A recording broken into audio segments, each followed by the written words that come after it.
on the day, nobody was faster than Roman. He had a pretty tough time in terms of accident. Then Nico performed really well, and it's a shame that he left the team. But even today, we have a very, very good relationship. That gave me the new baseline. This is a relationship I need to build with any of my new drivers. You guys just entered a technical partnership with Toyota. How did that partnership come together? Chairman of Toyota told me he feels a huge burden because he's the one stopped F1 15 years ago. Ferrari, they are legend because they just stay there all the time, good and bad. That's how you create culture. Honda had a perfect foundation to build that because in the late 80s, they are so successful. Japan has a super rich history in F1. But I feel like we don't see Japanese teams or a lot of people at your level in F1. Why do you think that is?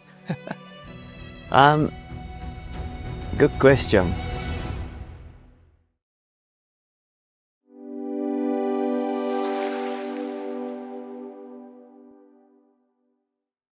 Ayao, thank you so much for coming on the Coral Capital podcast. Thank you. We're really excited to have you here. And I know you just flew in straight from the airport and took a rental car straight out here. So really appreciate it in your busy schedule. Thank you for having me. It's good. Yeah. I guess to start off, I wanted to talk a little bit about your background. I've heard you talk about it before, but you have like a fascinating upbringing and very unique childhood. So if we were to start from the very beginning, Sure. You were born in Japan. Yeah. Is it Tokyo? Tokyo, yeah. I'm from here, yeah. And then your parents were doing what? What were your parents doing? Especially my dad. My dad was, when I was born, my dad was like a musicologist.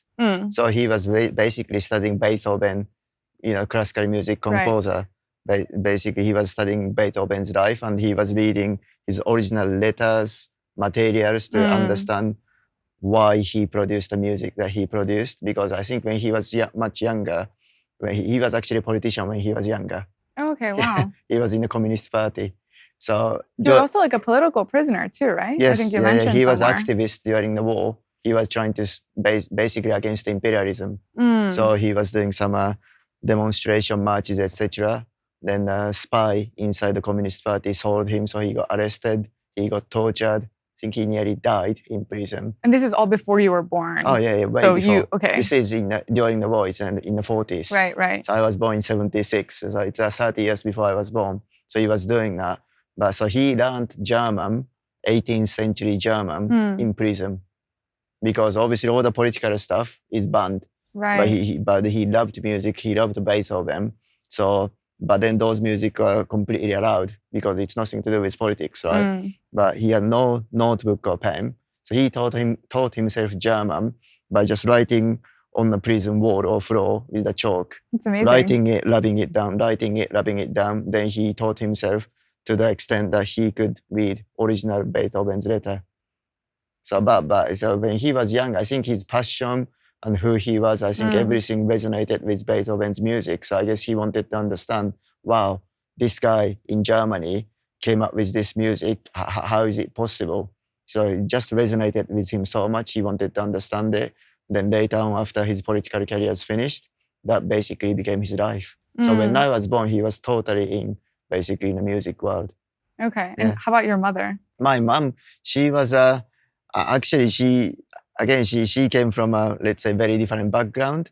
And then she married my dad. And then because my dad's work is not like I give you constant income, right? Because she was writing books, doing lectures, etc.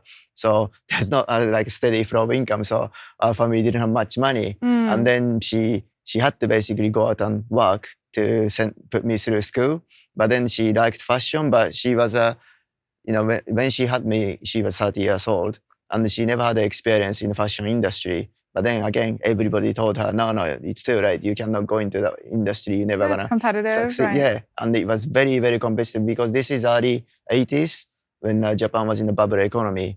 So the high-end fashion industry was very competitive. But then, I guess she, now I kind of like learned much later on in my life, some of the characteristics I have. I saw lots of it came from my dad, but now I think lots of it came from my mom as well, because I think she was very determined, hardworking, and then she was mentally very strong. So she ended up going into the fashion industry as well. And she was pretty successful considering she was very late starter. Right. She then ended up running one of the boutiques in Ginza, you know. Oh, wow. So and then she got headhunted to a few different companies. So she had a very good career, you know. So again, in the industry that she never had experience, started the career in her 30s. I think that was amazing. But then thanks to her, you know, we had a steady flow of income then. So she Good balance. yeah, no, essentially she put me through the school, and then my dad could continue to do what he loved to do. That was the Right. music side. So yeah, I was, I guess, brought up in a very unique, you know, home life because my dad was always at home, then my mom always went out to work. Yeah. And then 99% of my friends is the other way around, right? So they didn't understand why my dad was at home. And he did all the cooking. He loves cooking as well. He's passionate about it. So Very he used to non-traditional. like get up on the, he didn't have a, by the way, driving license. So he get up ridiculously early, get on the fast train, goes to Tsukiji fish market, buy the ingredients, come back home. So by the time we are awake, he's already cooking. Wow. Yeah. So do you think your parents, I don't think, are typical Japanese people, right? Like typical Japanese people work at like a corporate and they have lifetime unemployment, things like that. Do you think their parenting style was also different? Because when you first thought about going into F1 or even motorsports, you were super young, right? And I feel like most parents would be like, oh, you're going to go to the UK to like study for this like super competitive sport. Like, no, you should stay in Japan, find a job or whatever it is. But like, what was their parenting style like? Oh, no, it's very, I think that, again, looking back now, it's very unique, I think. I think because they both did what they wanted to do, right? Or what they had to do. But they had to do in the sense of my mom had to basically create income to bring up family, right? But then there's no limit for her. You know, everybody told her it's too late, you cannot do that industry, but she did. Same as my dad. Of course, you know, during the war, to do anything against imperialism was a crime.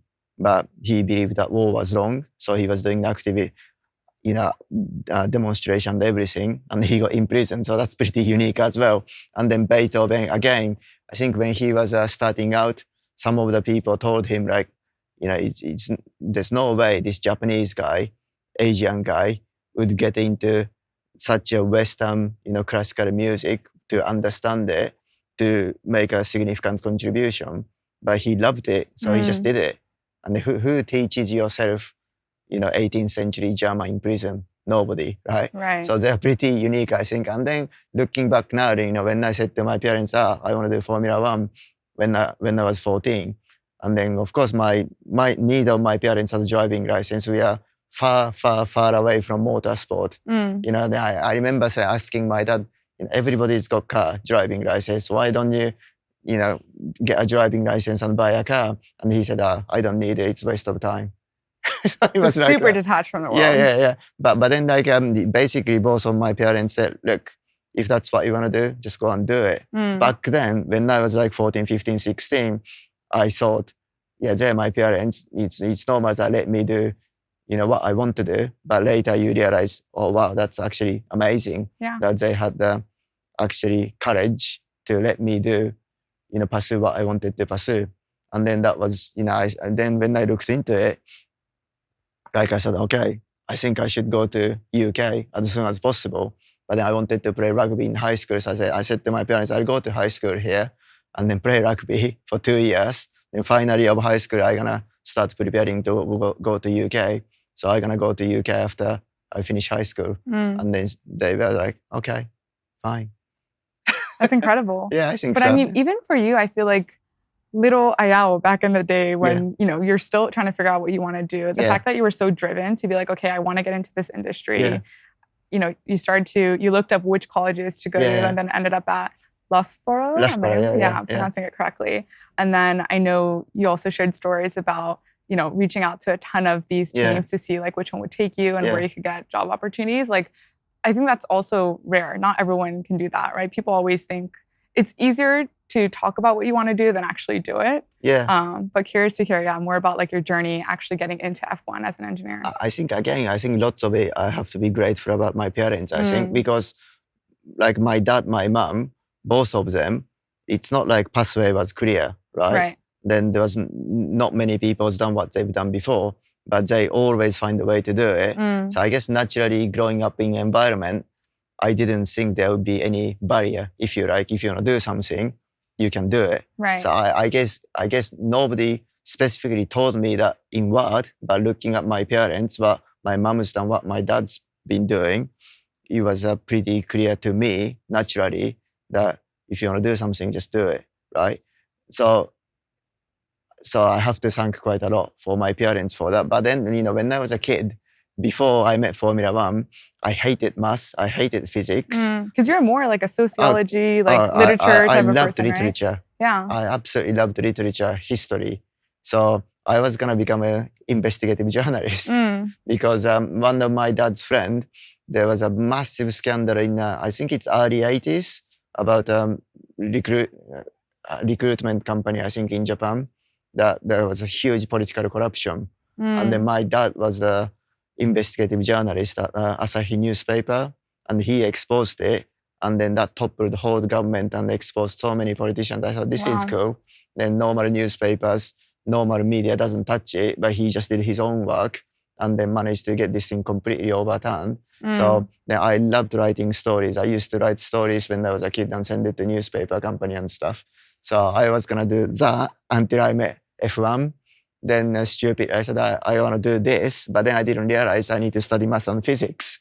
What was it? Is it just like the fast cars and being a kid and being like, wow, that looks really cool? No, because I think I always wanted to do something international. I guess because of my dad. Because my dad in his field was the best in the world. So I was always interested in doing something international, got chance to be number one in the world. So local or national competition never interested me. So I wanted to do something international. And then I was interested in world outside of Japan, right? So then, of course, when I saw Formula One, it was clearly international.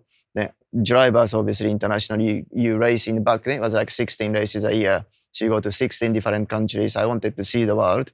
And also then you have all the people coming from all over the world, work together. So that's really good because Japan, at least back then when I was growing up, was pretty single race country.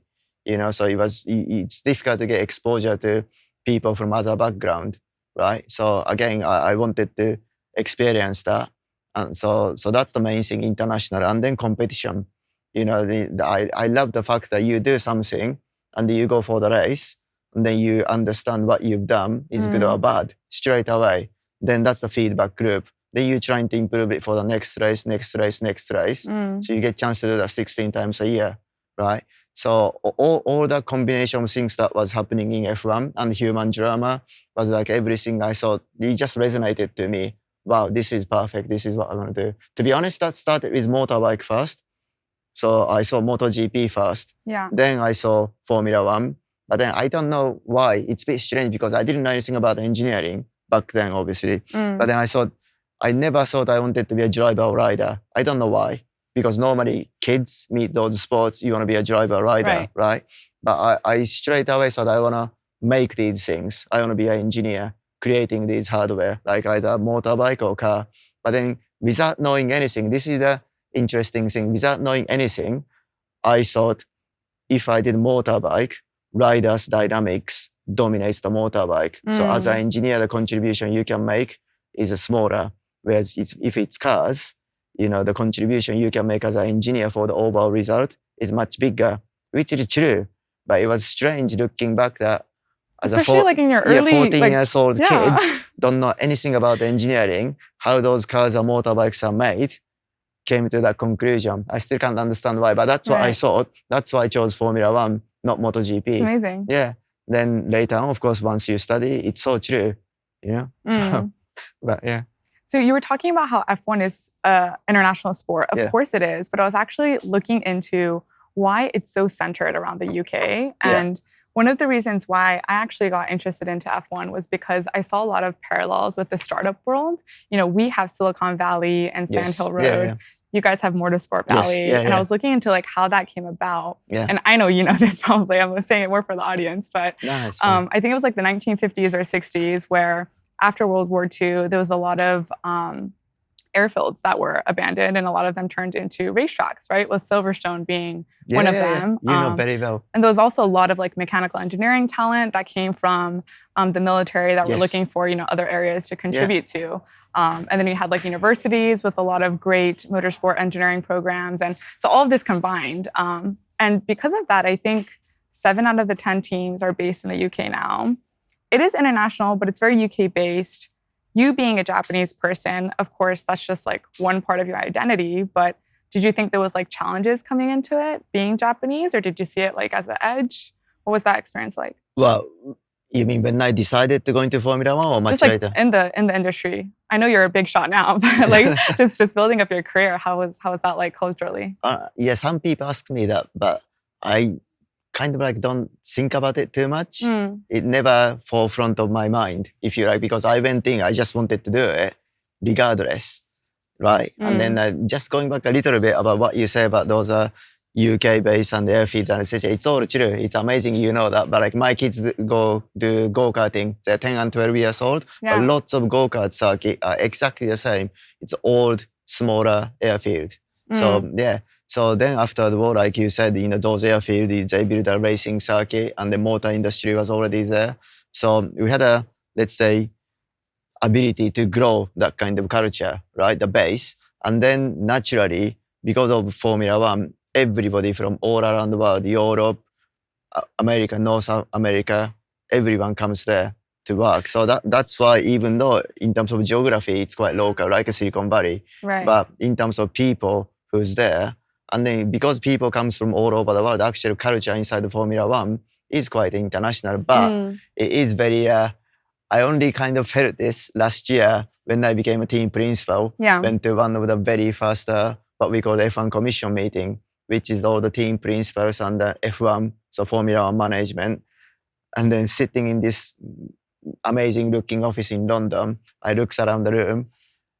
I was the only non-Caucasian, right? But, I'm not surprised. Yeah, but it is, you are right, it is very European-driven sport. But when I was actually doing it, again, some Japanese people, I met some people from Honda or some Japanese journalists, they said like, oh, it must be so difficult. How do you control these European guys? And then how do you not face racism, etc.? I might have done, but in a way, because I guess I don't care, you know, it's just like I'm there to perform. Right. And if somebody's really discriminating me, but if you're good at your job, that's it. Because in the end, Formula One, you need to produce result, right? So you will get to, let's say, certain positions, do certain jobs if you're good at it. And then also when so many people ask me about this discrimination, etc., but then I thought, I never, let's say, faced a roadblock that I couldn't do certain jobs. So at the end of the day, it's your capability. It's probably your mindset too, right? The way you're raised and just the way you don't really care too much about what other people are doing and you're just focused on what you want. Yeah, I do remember, like, again, you only think about this afterwards. But when I was working for the company called the British American Racing Honda, there's lots of Honda guys there as well. And then there was some American guys from HPD, Honda Performance Development. They come from US. And then I remember this one American guy, just our relationship was a bit strange, but I didn't quite understand why. And then later, much later on, I found out this American guy was uncomfortable that I'm Japanese guy based in UK, got employed by HRD, Honda Racing Development in UK, and then came into Formula One, started doing certain jobs. But when that was actually happening in front of me, I was just focused on sorting out the relationship, doing the job. So I don't think about those things. Right. And much later on, like when you realize, this guy was behaving in this way because of that. But at the end of the day, it's like we didn't become friends, but we respected each other. And I think he found out exactly, okay, yeah, this guy, this kid actually can do certain things. So I think I earned his respect as well. So as long as I think you behaving in a correct manner, you know. It's also like, I feel like you can't control what other people think or do. You can only control what you do, right? So as long as you're doing what you do, like. Yeah, and then when some people trying to do certain things, maneuvering, etc., I just normally just face it head on. Right. I'm pretty straightforward. You know, I don't like any ambiguity in that sense. If something I've done is not good, I want to understand why, how I can do it better. So yeah, you're right. It is a mindset. Yeah. And then definitely, you know, not worth worrying about things out of your control, because that just becomes stress. Yeah. Right. So yeah, totally focus on what you can control and do your best. And I'm always just trying to be transparent, straightforward, treat people in the way that I want to be treated to. Then normally, and then I don't go around the problems either. Provided your motivation to solve that problem, or when I have to tell someone maybe something they don't want to hear, I believe that as long as the motivation comes from the right place, I think this person, it will get through to him or her. Maybe not now, but maybe 1 week later, or 1 month later, 1 year later, I don't know. But that's what I believe. So, yeah. Going on the topic of like countries, Japan has a super rich history in F1, right? Yeah. I mean, Honda had early wins. We have Suzuka Grand Prix, Toyota's full works team. But with a country with such a big auto industry and with such big talent in the auto industry, I feel like we don't see Japanese teams or a lot of people at your level in F1. Why do you think that is? Good question. I don't know. I like it. I think it's a natural transition though, right? I know F1 and like mass consumer car development is like very different, but it also is like I'm surprised, why Honda, Toyota, Suzuki, all these, companies aren't more involved in the sport. I mean, I don't want to say something that I don't know, if you like, but when I was at BR Honda, I worked with some Japanese engineers. People came, engineers came from Honda, and then they had a very good reputation inside Honda. Then some of them performed really well when they came to UK in the new environment, but some of them, they just didn't. Then I was like really confused. Is this the guy like you guys think, really good? He's really highly rated, but he really wasn't functioning in this environment. I was really confused. But then, so this guy, it just didn't work out in UK in F1 team. So he then ended up going back to Honda R&D in Japan.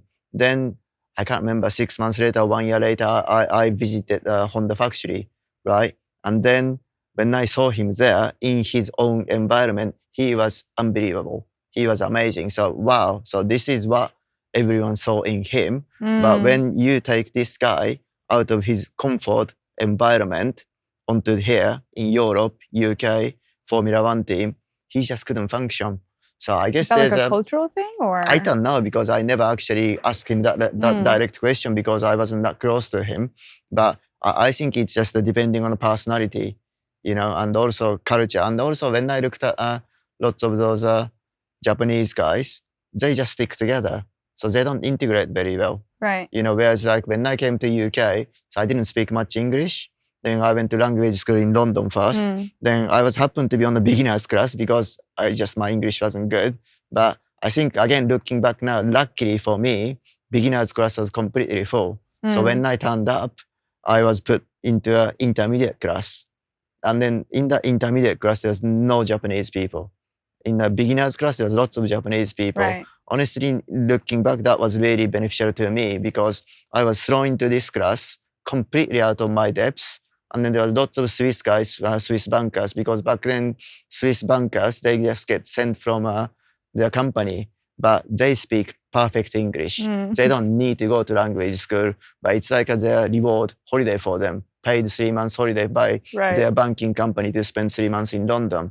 So I was surrounded by all these guys, spoke really good English, and then I had no Japanese people to hang out with. So that 3 months was really intense, but that did an awful lot of good for me to integrate as well, and also like just completely immersed in this new language. Right. So I progressed pretty quickly, I think.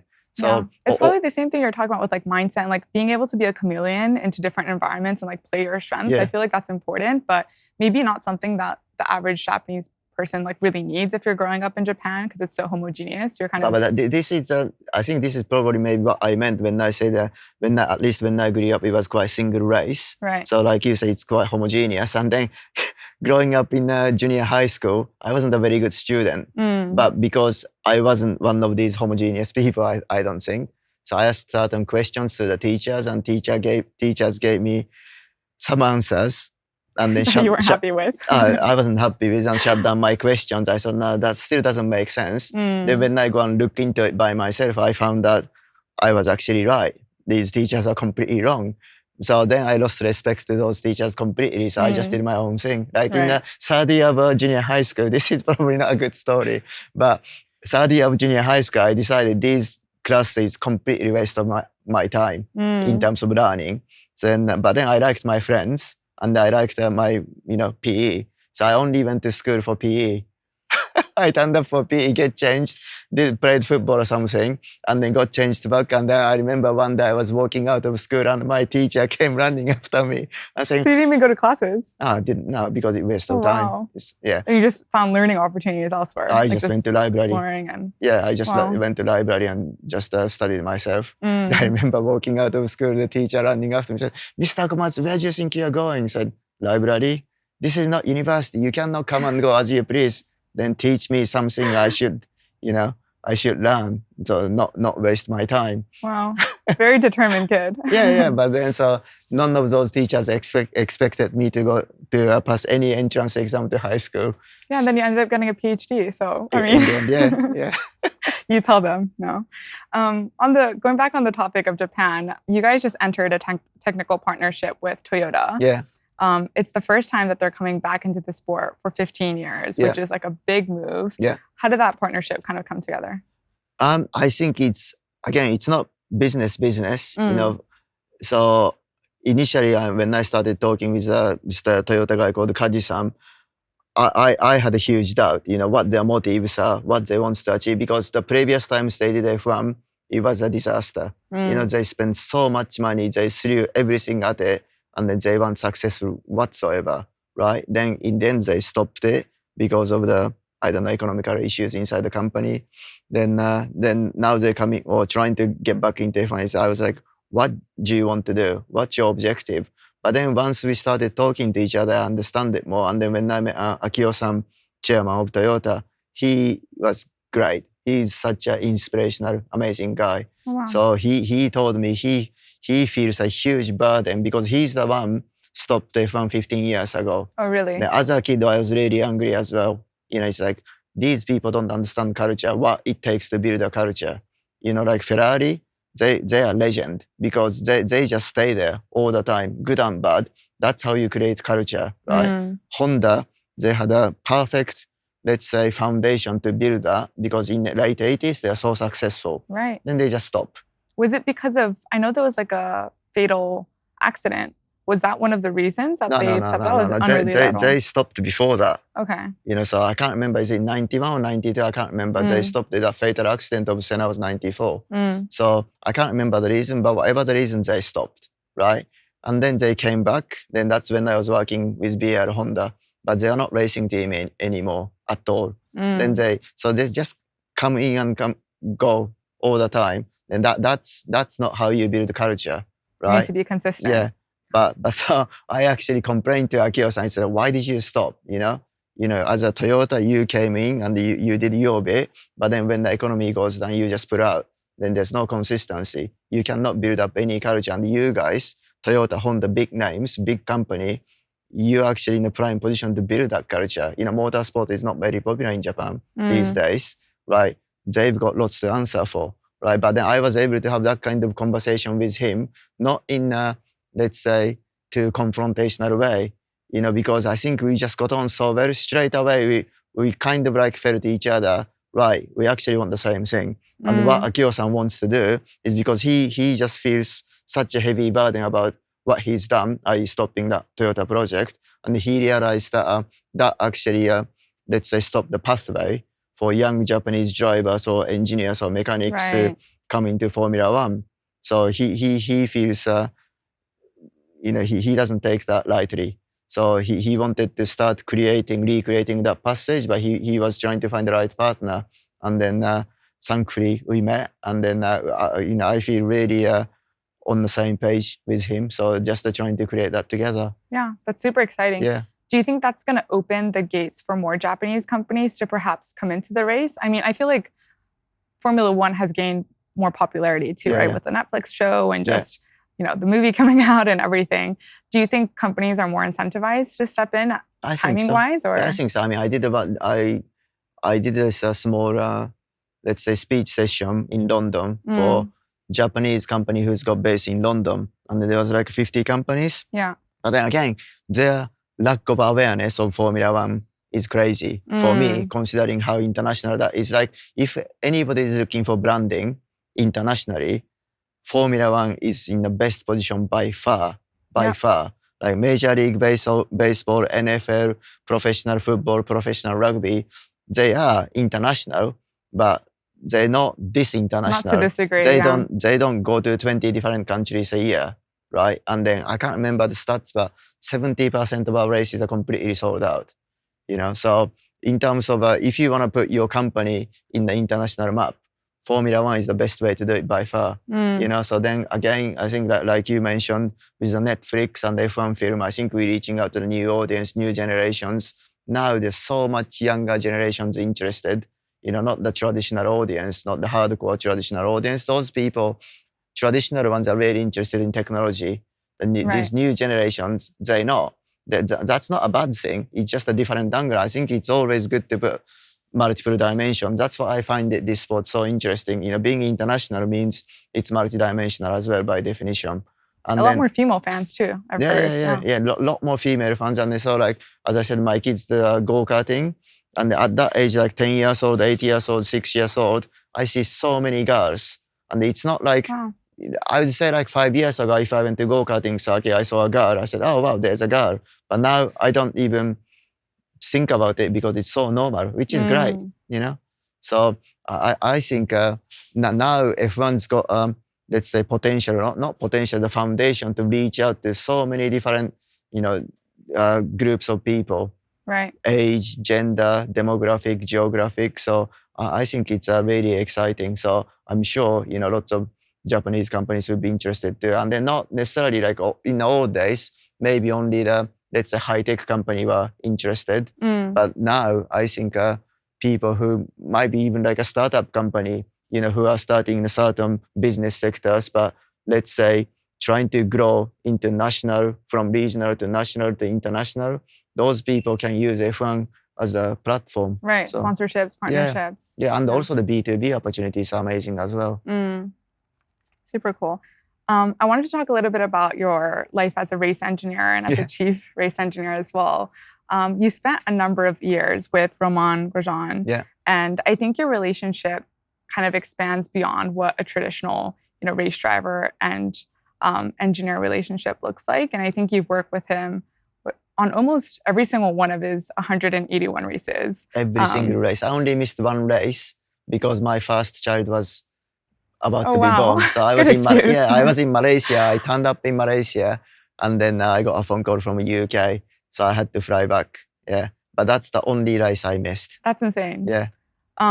But I feel like as a driver, of course, you're going through like tough weekends, tough seasons. Yeah. And in Roman's case, I mean, he had some tough incidents as well, right? He had the accident in Spa, I think that was 2012. Yeah. 2020 was, the infamous kind of fire accident. Yeah. At this level, when you're working with the driver and with the team, like how much of that is understanding the human elements versus like understanding the machine? Oh, a lot. Again, I think that's, when I say that, I mean the human element. Yeah. I think that's what makes F1 so fascinating. I think that's actually what Netflix done really well in putting the human elements in the forefront. Because again, when I was a kid, when I got fascinated by Formula One, as I said, it was international, it was high technology, it was lots of like feedback group, but the human drama of back then was Ayrton Senna versus Alain Prost in the McLaren Honda, or McLaren Honda versus Ferrari. That human drama was like, that caught my eyes or heart as well. So yeah, and then at the end of the day, in my job, I'm really focused on how to create the performing organization, high performance organization. It all comes from human side. You have high technology, expensive hardware, amazing software. At the end of the day, people are the one making decisions, right? So that's why I'm focused on the human side a lot more now. But then when I was a race engineer, to your question, for sure, as a race engineer, you got to understand the car, but to get the best performance out of your driver and the car combination, you really got to understand the human element. And then I said to Roman after, actually a few years ago, after he stopped racing Formula One, because I actually have a regret, might be the right word, but when I was a race engineer, I was still quite young or inexperienced as a race engineer. When I started running Roman, that was second year as a race engineer for me. And then he had a pretty tough time in terms of accident, etc. And he got a Right. race ban. And then in Suzuka, after he came back from the race ban, Singapore, he had a good race, scored points. But then coming to Suzuka, qualified well, turn one, drove into Mark Webber. And there was a massive fight, after that. So it was pretty tough time. But then back then, looking back, I felt like I was lacking not experience just as a race engineer, but life experience as a human being. So if the same thing happened, if I was a race engineer now and then face the same situation, I deal with it very, very differently. But back then I felt I didn't have that life experience or even the capacity to really help Roman as much as I could have. So that kind of like, I felt a bit sad afterwards. But then when I met with Roman like 3 years ago in Brazil on the dinner, I said this, like, I wish I had 5 more years of experience just as a human being, that I could have helped you more, because he was so talented. He was He incredible. was so fast. On the day, nobody was faster than him. And then I felt it was my job to really nurture that talent and then create the environment for him to be able to consistently perform to his best, which I couldn't. So yes, we had 9 podiums together, lots of success, lots of good times, but I just felt he was, for me, minimum race winning material and then possibly championship winning material. And then we couldn't achieve either of that. He never won the race. He had a podium 9 times in the end. That was it. So I feel really bad about it. But when I spoke to Roman, he's such a kind guy. But I think it's true as well. He said to me, Ayao, we grew up together. So I don't change anything. I don't change anything. I didn't want 5 years more experience than Ayao. We grew up together. So that was great. It's a beautiful relationship. No, that was like really nice to hear. Yeah. I know that's the truth from him as well. So yeah. So it's a mixed feeling in that sense. You have had a very good relationship. But for instance, now, like last year, we had a driver called Nico Hülkenberg. And again, the relationship, okay, it's a very different position. I'm team principal, he's a driver. But now that I got a bit more experience, life experience, let alone the engineering experience or F1 experience, the relationship I could build up with Nico was amazing in terms of professional. What is the change there? Is it like things that you're consciously doing in terms of communicating, or is it? It's just everything. I think, so when I was race engineer for Roma, it was 2011 to 2014, something like that. Then let's say last year, obviously 2024, 10 years later. So within that 10 years, obviously I go through a lot. Of course. Different positions, chief race engineer. Then last year I was team principal, different team dynamics, different management, etc. So that every single bit of life experience you need to put into it, because obviously each driver is different. Then you constantly have to think about how do I get best out of you and the machine. So it's understanding their personalities, understanding how they work and everything. So you got to use all the experience you've got. You have to open every sense to understand and understand how you get best out of this guy. Then with Nico, again, Nico was very straight, open, professional guy. I'm very similar in that respect. So we are both really trying to get there, and then we can say the hard things to each other. Don't take it personally. We know that we both want the same thing. So Nico performed really well last year, and then we still have, it's a shame that he left the team, but even today, we have a very, very good relationship, because again, from that, it just comes a respect. When you respect each other, when you have that fundamental trust, and then you have to be able to have hard conversations. Right. There's no two way around it. But now sort of like that gave me the new baseline. This is a relationship I need to build with any of my new drivers. So that's what I'm working on this year, because we got 2 brand new drivers, Esteban Ocon and Oli Beerman. Yeah. One's 20 years of age, one's 27, different point in career, different characters. But, all through experience, I need to put everything into it to build a new baseline of a relationship. But doing it now, I think I'm pretty happy. I have a very good relationship with both of them. So that's great. Yeah. Now that you're team principal of Haas, I'm sure what you're focused on has changed as well. If I was like sitting in your mind, and if you had like a pie chart of like your mind share, whether it was, organization, Yeah. engineering, politics, finance, like whatever it is. Yeah. What does that look like in terms of like what you're thinking about right now? It changes all the time. Right. Because obviously, you in terms of timeline, you got to look at short, medium, long term, right?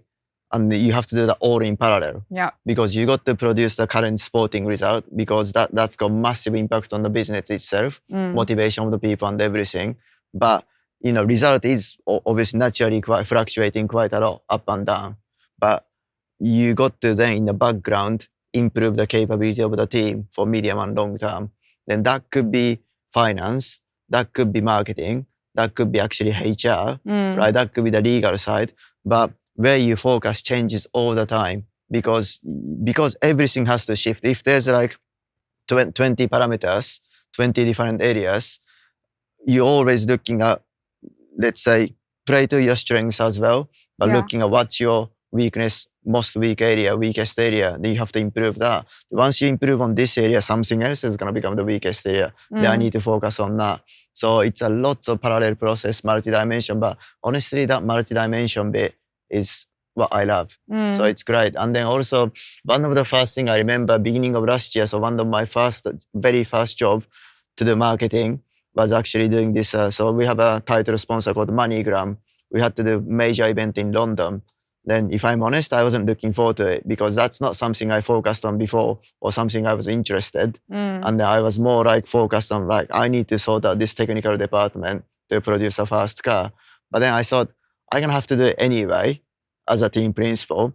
So I thought, if I'm in this mindset, I'm going to waste my day. I'm going to waste everyone else's day, right? So I thought, there's no choice. I have to do it. So I just had to change my mindset. I'm going to enjoy it. I have to enjoy it. Wow. Then enjoy it, and then going completely open.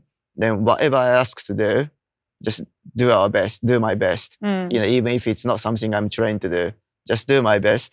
Then see what happens. Then at least I don't waste my time. Then at least I'm giving myself a best chance not to waste everybody else's time either. So I went in with that mindset, and then that day, and then see the people's reaction, I was like, wow, confirmation to me that this is the mindset I need to go in to every single job. So that was quite good education for me. Then much later in the year, we did another sponsorship event in Malta with another sponsor of ours, Play and Go. Again, that was a very different event, but I think just going in with your mindset that you're wanting to do it and going with completely open, then you will learn so much. That event, what I find amazing was, in this position, you get to meet people from all sorts of backgrounds, right? All sorts of professions. And then as long as your mind is not closed off, open, trying to listen to them, understand them, you will learn so much. And it's actually, learning is so interesting, right? And then understanding or hearing about the world you don't know is actually fascinating. So again, that Malta event, I remember, in the end, it was very, very organized. I had to talk with so many people, but because I was so open to listen and learn and actually interested, I enjoyed it. Then if you are enjoying it, of course, you're not wasting your time, but you're not wasting other people's time either. So it's like you said, I think lots of it is mindset. On the topic of like curiosity and learning, you made a big shift in your career in 2015 when you went from Lotus, which is a more traditional, structured kind of legacy team. And then your driver, Roman, asks you, do you want to move with me to this American startup that's building Haas, starting from scratch? Very different dynamics. What was that shift like for you? Again, like every time I change the environment, I've always, it's an opportunity, isn't it? It's like, for instance, when I was race engineer for Roman Grosjean, I was going to be, in my mind, I was going to do that job for 10 years. Because to be really good at being a race engineer, I thought you need like 10 years. Right. So I was very happy doing it. I really enjoyed running the car as a race engineer. After 4 years, my boss left. Then his boss asked me if I can be a chief race engineer next year. I thought, this is too early. I'm still not the best in terms of race engineer. I still got so much to learn as a race engineer, right? So I wanted to carry on with race engineer. But then at the same time, I thought, chief race engineer opportunity doesn't happen every year. Then within 4 years, of course, first 2 years or year and a half to 2, you're just learning everything. By year 3, year 4, you start thinking about, you are able to do your job at decent level. Mhm. Then you start thinking about, okay, what's the other constraints? What's the other thing stops me doing my job to the best of my ability? Then you look at all the other perimeters that are not necessarily under your control, right? So then you have several ideas. Then when I was asked, okay, can you do a chief race engineer job? At least I said, okay, I can try these things. It's a bit too early. If I had my own choice, I would do it at least 2 or 3 more years. But it doesn't, that's out of my control. Opportunity is there. Take it and then see if I enjoy it. And I loved it, because then you can try all your ideas, the things you thought, why don't you do this? Why don't you do that? Try it with your own responsibility. And if it doesn't work, just change it. Right. So then for me, then I was there in the end for 10 years. Then when this opportunity came up through a Roman to go for the new team, I thought, again, new team doesn't happen every year, and then so far, none of the new teams has been successful whatsoever, right? So when I went to speak with them to start off with, I wasn't too serious. I only went to speak with them because Roman asked me to. But then I realized, okay, this team's got, the way it's set up's got chance for success.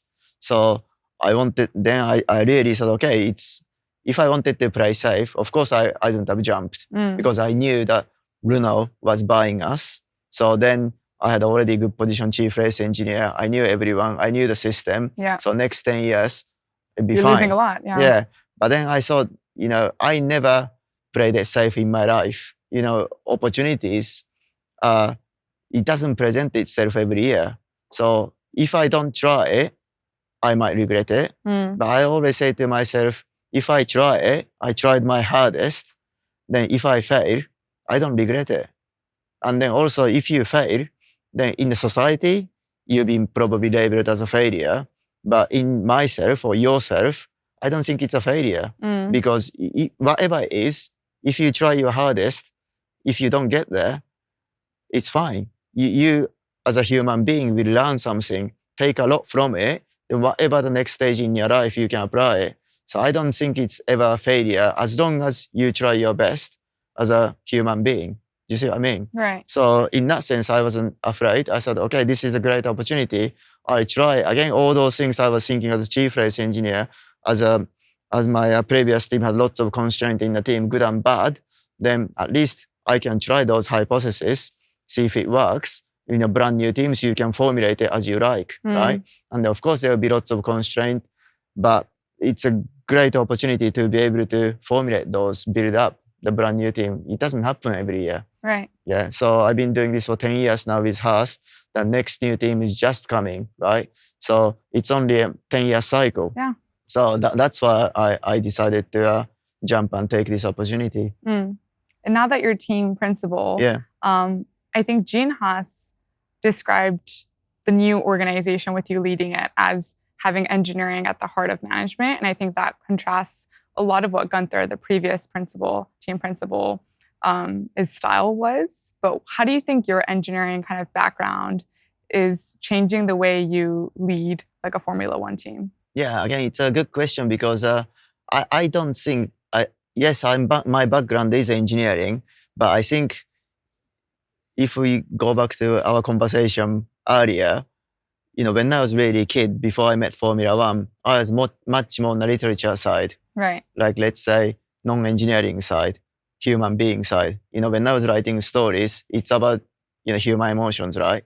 So I guess I was always interested in human being, personal side of things. So I think that combination is probably helping a lot because in a sense, when I was a kid, math and physics were my nightmares. I wasn't good at it.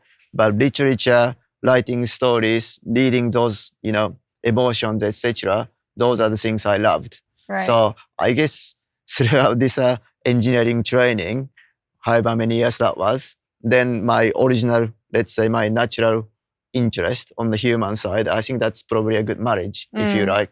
But it's rare to be able to do both, by the way. I mean, but that's another proof that for me, honestly, natural talent-wise, I definitely wasn't talented in mathematics or physics. No way. But talented enough to get into Formula Yeah, One. but but if I look at literature, I could say, I think thanks to my dad, I was talented. Wow. Because I never studied. So like if you go to Japanese school, you have a literature exam, but then in the classroom, they teach you the exact literature that's going to come up in the exam and then tells you how to read these stories. For me, that's completely wrong.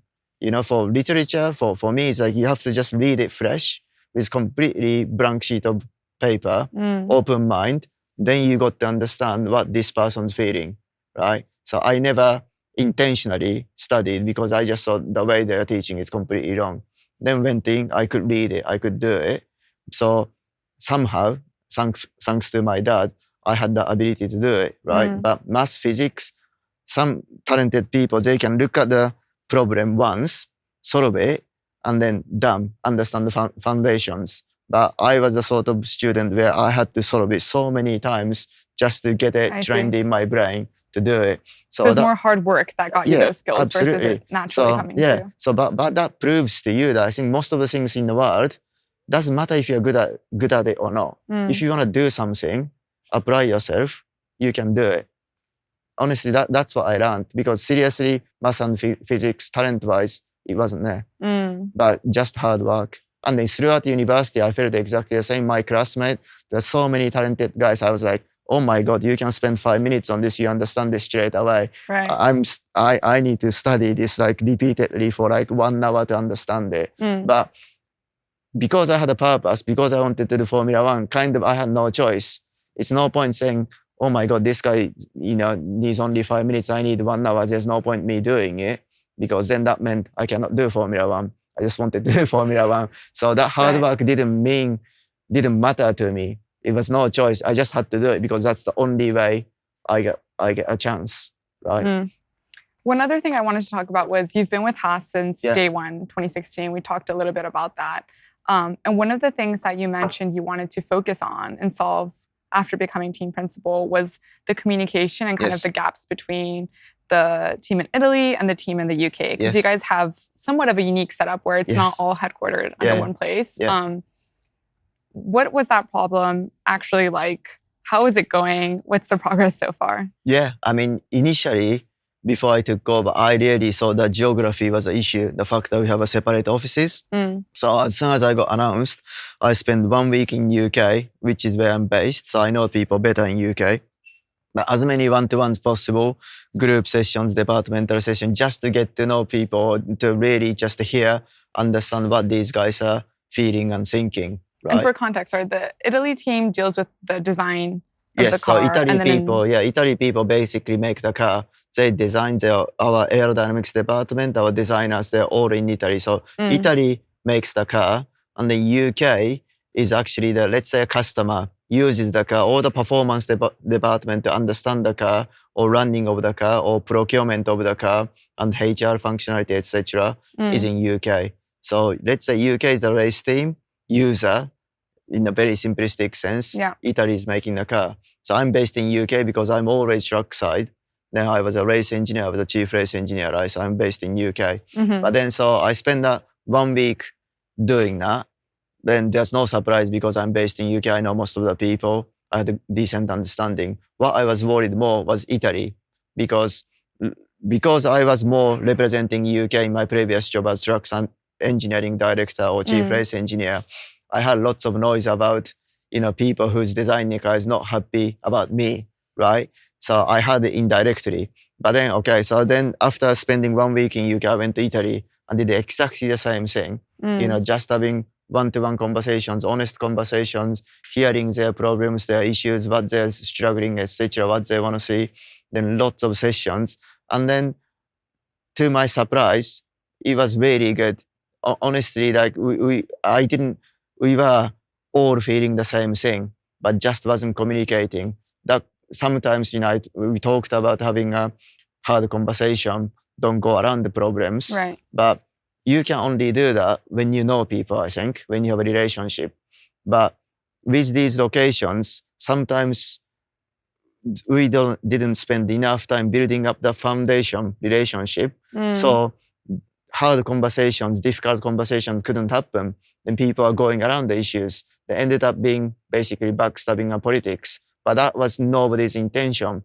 So when I went to Italy, I spent that week there, I thought, wow, we all think the same thing, we are all feeling the same, but we weren't sharing it properly. So that I felt hugely positive that we can do it because we had the people to do it. It was so clear to me even from before, we had the individuals to do it. Right. Somehow we are not putting it together.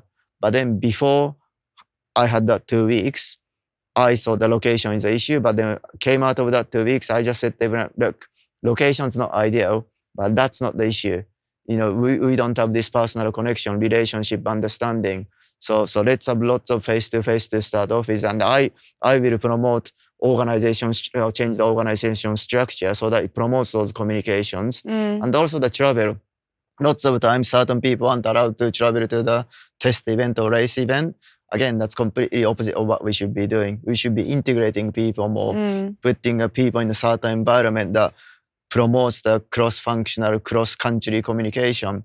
So those are the things I focused on. Message first, but then backing that message by providing the structure or environment that really forces the integration communication, and then exchange of people between UK and Italy. Right. And then then I started hearing lots of positive noise. Okay, this is definitely right. So just continuing more and more and more. And I mean, it showed in the numbers too, right? I think if we were to quantify the change, in 2023, the team scored just 12 points and finished P10. 2024, under your leadership, you jumped to 7th with 58 points. And that's a 5x kind of improvement, which is insane. Do you think you were able to do that in such a short time because the team is small? You guys are the smallest on the grid, right? I think around 300 people. Do you think that helps to be nimble and be a little bit quicker with these structural changes, and even doing meetings with people, like if you're Mercedes or some of these bigger teams and dealing with 1,000, 1,500 people, I feel like that's harder to do and build consensus. Do you think that's one of your strengths as I think being a so, small team? definitely. It's both strengths and weakness, like everything in life. Right. Your strength is your weakness. It's the same, individually the same, right? My strength is my weakness as well. So as an organization, the fact that we are so small is clearly a disadvantage, right? But like you said, we can make decisions quickly, we can move quickly, right? And then to be able to change is quicker as well. And also the fact that we are such a young team, that to develop a new culture is much easier, And then, so for instance, I said to week in UK, week in Italy, and then that 2 weeks, I had a clear vision how we can make it better. But then to do that one, I had to set clear objective and then come up with a strategy and then communicate, right? And then if we look at the, let's say, top senior managers let's say we got around 10 people. I can imagine the bigger teams, that would be 3 times as much, right?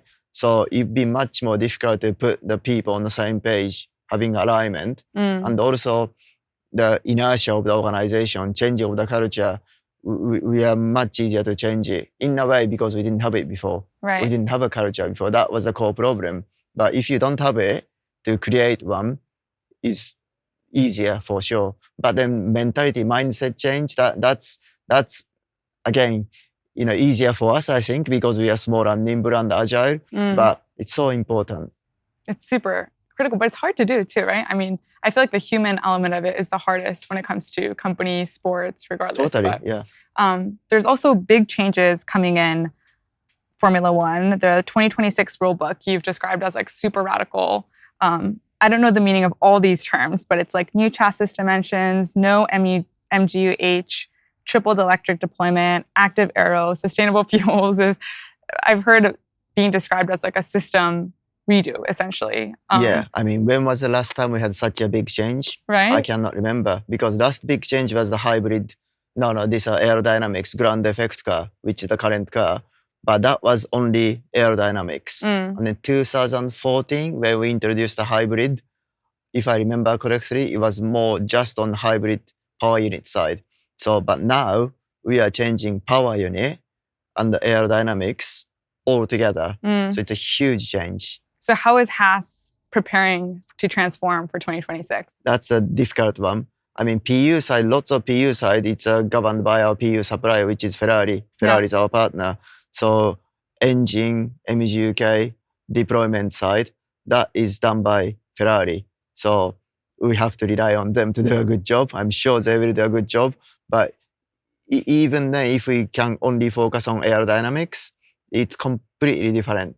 I don't know what's the best way to describe ground effect car. This generation of the car, you generate so much grip from underneath the car. Right. Whereas next year's car, there'll be minimum from underneath the car, lots of it in a simplistic way, lots of it from the top, right? But then because of this interlink between the power unit regulation, energy deployment regulation to aerodynamics requirement, this active aero thing, it's gonna be a very interesting new world. I think we're gonna all learn pretty quickly next year. But then, as in F1, you got to have a competitive package altogether. Right. So we as F1 put in, let's say, 3 checkpoints throughout the season to see how it's going. If, let's say, one power unit supplier is so far behind, we have a mechanism to catch up. We have to. Otherwise, if you look back on 2014, Mercedes was so far ahead. I know. So far ahead. Then Renault couldn't run. Yeah. Right? So you cannot have that situation for long. So as a Formula One, we got to come together to create a competitive racing as quickly as possible. It's a great change.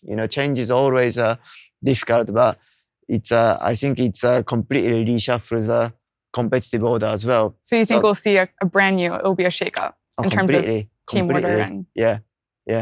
Okay. Since we're talking about the future, you're in your second season as team principal. Yeah. Let's say we're in 2028. What are you imagining for the team? Like, what's the ideal goal? Is it, getting podiums for your drivers? Is it being at a specific place? What so is 2028 would be like only 3 years away. Yeah. Right. So it's a medium-term goal. For me, the medium-term goal is to establish ourselves as the consistent top of the midfield contender. Like last year, so we managed P7. Our official target was P8. Yeah. But we nearly got P6, but we are not quite good enough, so we got P7. Fine. And then this year, our official target is P6, so we wanted to go one step better. But competition so tight. Right? At the moment, we are P9, but up to P6 is still possible. So of course, we're trying to get P6 this year. Then we never done such a competitive 2 seasons consecutively. So that will show improvement in, let's say, a consistency team's capability. Like last year, our car development throughout 24 was amazing. And then this year, we didn't start so well, but since Silverstone, our car is so much quicker. So again, it shows that we can develop the car 2 seasons in a row, which we haven't done before. Right. But it's very important the second half of the season from where we are now, which is P9, to get back up to P6. Then that is clearly the target. And then for next 3 years, again, next year, like you said, it's a huge change in the regulation, how you deal with that. So who knows, what the competitive order might be. But again, wherever you start, you got to improve quickly. So that will be another test. And then 6, 7, 8 to be able to fight at the top of the midfield, which is P5, P6. That would be the target. Then once you get to establish yourself on that level, then you can think about, okay, still a gap to the big 4, let's say, to the top. How are you going to bridge that? But it's no point concentrating on that at this minute because we got this immediate task of establishing ourselves as a midfield. Yeah. Because when your goal is so far, it's good to have a target, but you cannot have a, let's say, proper sustainable strategies to achieve that because you need to do all this first. And then whatever you do in next year or even 6 months' time, that will change what you need to do in 5 years' time. So for me, the 5 to 10 years, you got the vision. But in terms of a execution plan, it's no point having it too concrete because you got the obviously more concrete plan for shorter goals, right? So that's a sliding scale. So that's what we're trying to achieve. Well, I'm excited for it. To close things off, so I was drying my hair yesterday thinking about this podcast and this conversation, and I was like, dang, like Ayao is like very athletic. You're a rugby player. You do like rock climbing now. Yeah. I'm like, he has a PhD in engineering. He has like management and organization skills. Clearly you have communication skills as well. Like you're a dad, has 2 kids. I'm like, okay, what can this guy not do? It's like literally what I was thinking about yesterday. But what do you think is like this strength or like the common thread that makes you successful across all these different disciplines and just in life? Good question. I think if I want to do something, I think I'm reasonably determined. Nothing will stop me. Or at least, when I get asked questions so many times by younger people saying like, oh, Ayao-san, I want to do Formula One. Do you think I can do it? I said, of course you can do it. Why are you even questioning it? It's up to you. Right. Lots of it. I just say to everyone, just don't think about, oh, maybe this happened, maybe this is difficult. Those things are not your block. Your block is yourself. So just take your first step. When you take the first step, you will find new challenge. Then take another step, just do it step by step. But if you don't move, if you overthink, oh, how difficult it is, what kind of journey is it gonna be? Oh, I have this constraints. You cannot move, right? If you don't have money, where to get money? Like when I was junior high school, I didn't have that much money, obviously, but my family weren't wealthy. But you can look at where you can borrow money, local government's grant for, I don't know, international study fund or whatever. I had a few different funds that I could borrow money with 0% interest. Wow. So you will find a way. So it's important that you make that first step. So I guess because I don't think about it too much, if you want to do something, I just do it. You're a hustler, though. I feel like you just hustle and get it done. Like whatever you need to do, you find a way. And I don't know if I agree with that word, to be honest. Really? Hustler, in my understanding, is not me. Really? How would you describe yourself if there was like a word? I don't know. I just don't see the limit. It's for me, life is all about the experience. So if you want to do something, then you go in with open-mindedness, try your best, something new will happen. Like I said to you earlier, as long as you try your best, I really don't think there's any failure in yourself. Of course, society brand you with failure. Like I was branded failure when I was junior high school, right? But I didn't care. Right. So those people didn't mean much to me. I didn't respect them. So whatever they think of me, because I don't respect them, doesn't matter at all. I only care about people who I respect, what they think of me, right?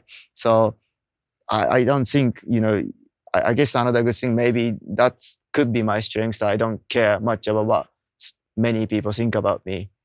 Definitely you have to be humble though. When I was much younger, I was so arrogant as well. Really? Right? Yeah. In the sense that, that because I guess I was good on the literature side, I thought if you haven't got talent, it's no point trying because you will never beat those people, talented people. But then because when I decided I wanted to do Formula One, like I said earlier, it didn't matter that I wasn't good at math or physics. I had no choice whether I want to do I wanted to do Formula One, I had to do it. So it didn't matter that I wasn't good at it. I just had to study, hard work, and do it. So that taught me good lesson as well. And also, when I was in the mountains, I just felt so humble, feeling the nature. So that's so important to that. I feel like human being, or at least me, is so small compared to the nature. It really humbles you. Right. But that's very important, I think. Just be humble, and then curiosity. If you're not curious, you're not gonna learn anything. So. Right. Well, thank you, Ayao. Japan is rooting for you and the Haas team, so looking forward to the rest of the season. Thank you. Yeah. Thank you very much. So much.